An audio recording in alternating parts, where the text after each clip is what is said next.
رئیس جمهور سابق قزاقستان نورسولتان نظربایف و نزدیکان او همچنان پی هم منصب‌های داشته‌شان را از دست داده ایستادند. روز 28 ینور انجمن حزب حاکم نوروتن رئیس جمهور کنونی قاسم جمال توقایف را رئیس نو حزب انتخاب کرد. با وجود ترک مقام پرزیدنت در سال 2019 نظربایف چند مقام مهم از جمله ریاست شورای امنیت، حزب حاکم نوروتن و اسامبله خلقای قزاقستان را در دست خود حفظ کرده بود.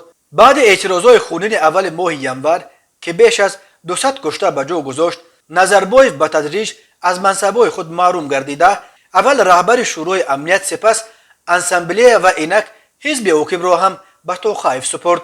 در هیئت نو شورای سیاسی حزب نوروتن که به گفته خدمات مطبوعات حزب 55% نو شده، همه 389 وکیل انجمن برای آنها آواز دادند.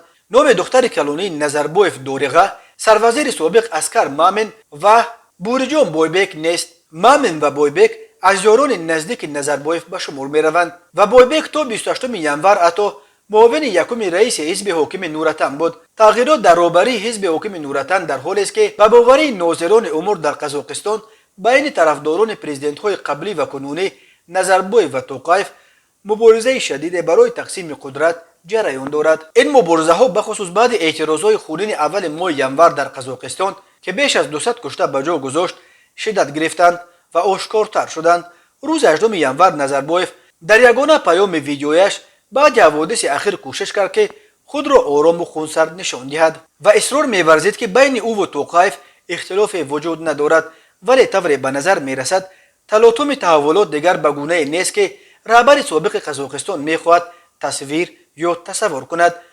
در جریان اعتراضها یک شعار اساسی مردم شالکت موسفید برف بود که منظورشان کاملا از قدرت رفتن نظربایف بود.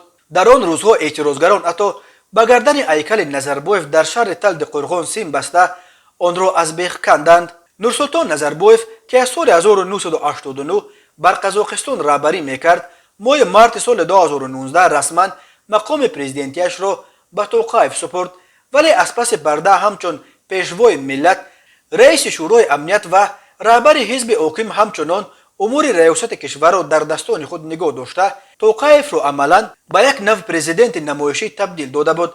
ولی ناظران امور بر اینند که اعتراضات اخیر نقطه آغاز پایان دوران نورسولتان نظربایف در قزاقستان شد.